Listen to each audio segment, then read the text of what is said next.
Bonjour, j'espère que vous allez bien. On se retrouve pour la 5e vidéo. Donc comme à chaque fois, je vous invite à retrouver la photo du jour sur le site Stratégie Corporelle. Donc, vous trouverez le lien dans la description. Et pour cette 5e vidéo, nous allons aborder l'assise, car en cette période de confinement, beaucoup d'entre nous sont sur les bureaux, devant la télé, donc beaucoup assis. Et cette posture a tendance à entraîner beaucoup de tension dans le cou, les épaules. Donc on va aussi voir comment détendre cette région. Donc maintenant, je vous invite à vous munir d'une chaise ou d'un tabouret et de vous asseoir. Donc quand on est assis, on peut sentir différentes zones d'appui.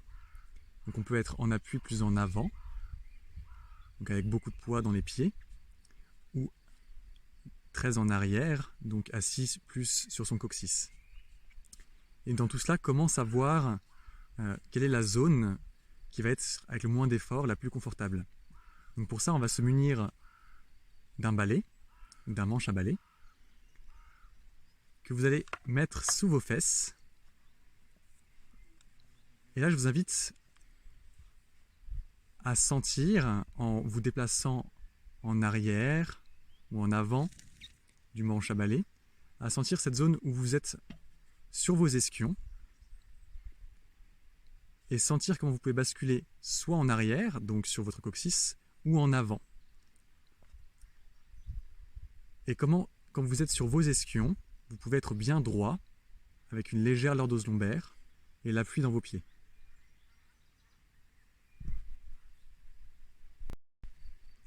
Et donc je vous invite maintenant à descendre du balai et à vous repositionner sur vos ischions, les pieds bien appuyés dans le sol, droit, avec cette légère lordose lombaire, une légère présence dans les abdominaux.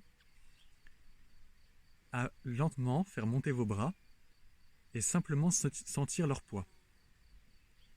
Puis les redescendre. Faites cela quelques fois, le temps de sentir le poids qu'ils pèsent.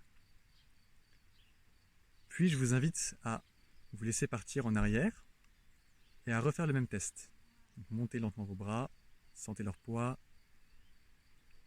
Et peut-être constaterez-vous comme nous que les bras sont bien plus légers lorsque nous avons de la présence dans nos ischions et que nous sommes droits que lorsque nous sommes partis en arrière. Vous pouvez aussi faire le même test en partant un peu en avant. Puis maintenant, on va vous montrer comment, avec les chaises actuelles, c'est rendu un peu difficile d'être assis sur ces ischions.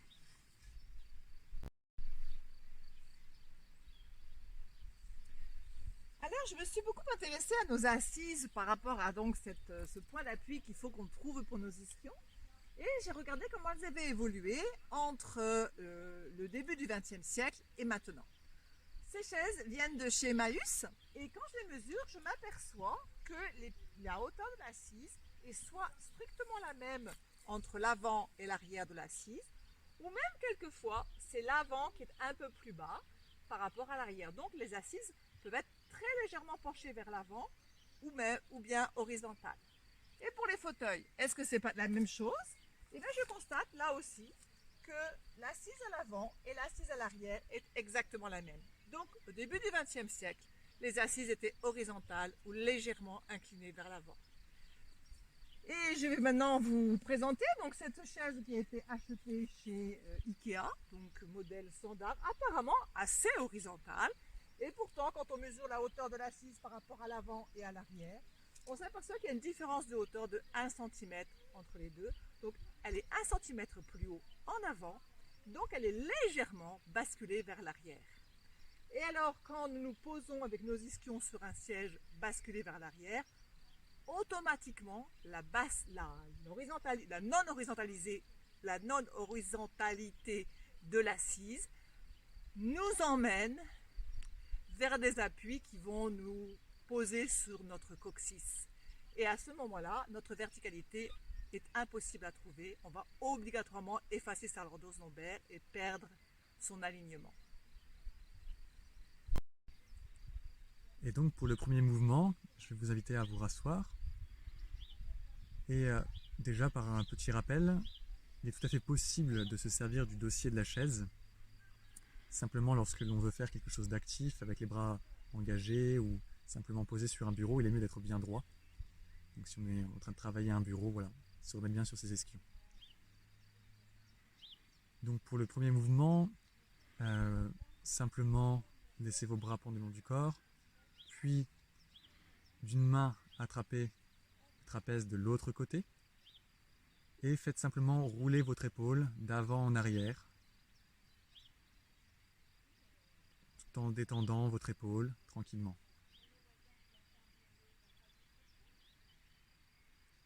Gardez bien la conscience de votre respiration, des pieds dans le sol, de vos ischions, une légère présence dans les abdominaux. Et puis, quand vous sentez que c'est bon pour vous, vous pouvez relâcher, prendre un temps pour observer et faire le mouvement de l'autre côté.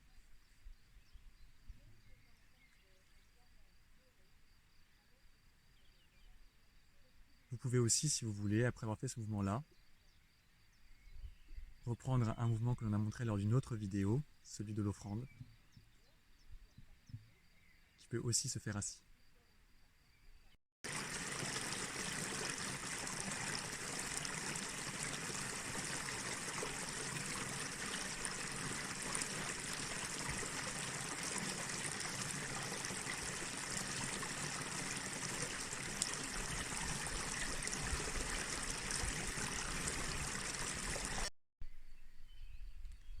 Et donc pour le mouvement suivant, je vais vous inviter à vous allonger.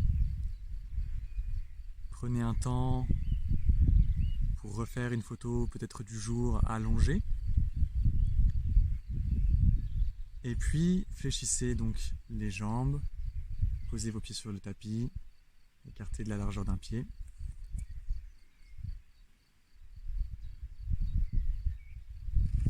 Et simplement déjà sentez la présence de vos pieds dans le sol et de votre respiration qui part du fond du bassin jusqu'au sommet du crâne.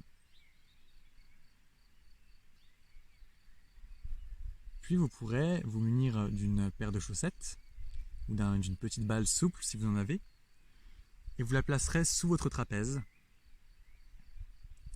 d'un côté. Puis vous pourrez monter votre bras à l'horizontale, à la verticale,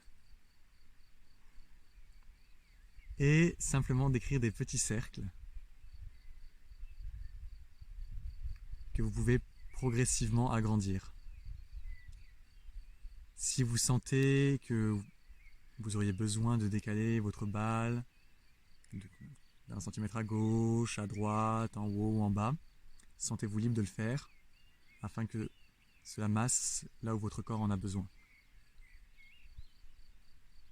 Puis vous pourrez reposer votre bras le long du corps, le refaire autant de fois que vous le souhaitez, puis enlever la chaussette de sous votre trapèze et déjà sentir la différence entre votre côté gauche ou votre côté droit si vous avez commencé à droite et l'autre côté. Puis vous pourrez faire le mouvement du côté que vous n'avez pas encore travaillé.